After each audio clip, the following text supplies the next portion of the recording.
Assalamualaikum warahmatullahi wabarakatuh. Saya Nursina Bani Suryana dari kelas PGSDB. Saya akan memaparkan makalah yang berjudul Perkembangan Emosi Anak Sekolah Dasar. Di sini saya merumuskan 6 masalah. Yang pertama, apa sih pengertian emosi? Yang kedua, bagaimana perkembangan emosi pada anak sekolah dasar? Yang ketiga, apa ciri khas emosi pada anak sekolah dasar? Yang keempat, bagaimana tingkatan perkembangan emosi?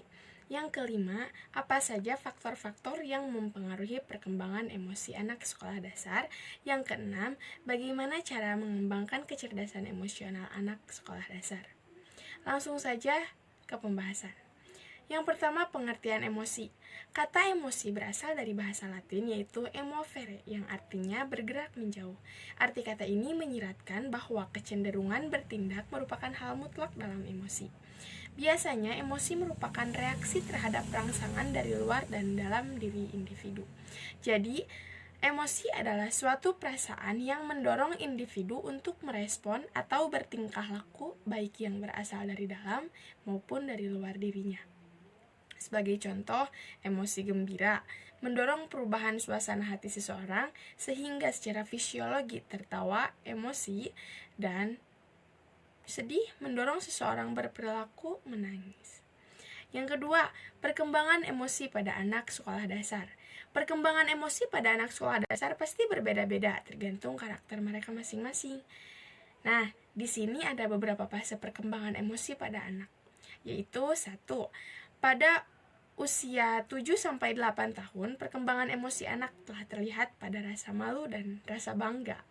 Yang kedua, pada usia 9-10 tahun, anak dapat mengatur ekspresi emosi dalam situasi sosial dan dapat berespon terhadap apapun yang terjadi pada orang lain.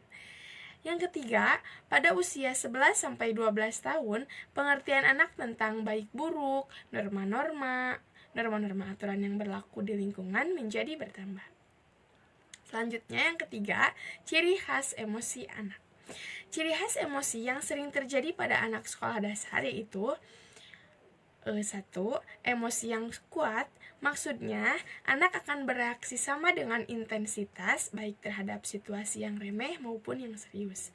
Yang kedua, emosi seringkali tampak. Maksudnya, anak akan sering memperlihatkan emosi yang meningkat dan menjumpai ledakan emosional yang mengakibatkan hukuman sehingga mereka belajar untuk menyesuaikan diri dengan situasi. Yang ketiga, emosi bersifat sementara. Maksudnya peralihan yang cepat pada anak yang tadinya mereka menangis, mereka tuh akan menjadi tersenyum gitu. Yang keempat, emosi berubah kekuatannya. Maksudnya, anak semakin tinggi usianya, maka emosi kekuatannya pun akan semakin bertambah. Yang keempat, tingkat perkembangan emosi. 1. Emosi stabil mempunyai kecenderungan percaya diri, cermat, dan kukuh. Ini berlaku untuk orang yang telah dewasa. Yang kedua, emosi stabil rata-rata mempunyai kecenderungan emosi keseimbangan yang baik, sabar, tidak memihak, dan berkepala dingin. Umumnya ini berlaku untuk remaja. Yang ketiga, emosi labil mempunyai emosi yang tergesa-gesa, bernafsu, sentimental, mudah tersinggung, khawatir, dan bimbang. Ini biasanya terjadi pada anak usia sekolah dasar, menengah, bahkan remaja. Yang kelima, faktor-faktor yang mempengaruhi perkembangan emosi anak. Yang pertama, keadaan anak. Misalnya nih, anak yang cacat, ia akan mudah tersinggung atau menarik diri dari lingkungannya. Yang kedua, lingkungan keluarga. Keluarga adalah lembaga yang pertama kali dan selalu berjumpa dengan anak serta selalu mengajarkan bagaimana mengeksploitasi emosi. Yang keenam, kecerdasan emosional anak. Kecerdasan emosional anak dapat diartikan kemampuan si anak untuk mengenal dan mengelolanya dengan tepat. Jadi, kesimpulannya, anak memiliki tahap-tahap perkembangan emosi dan setiap tahap-tahapannya memiliki keunikan tersendiri. Setiap tahap perkembangan emosi, orang tua dan guru harus mengetahui supaya perkembangan emosi anak sekolah dasar dapat terarah dengan baik. Saya juga menyarankan kepada baik itu orang tua maupun guru yang ada di sekolah, supaya dapat memahami setiap tahap-tahap perkembangan emosi anak, supaya hak-hak anak dapat terpenuhi secara maksimal.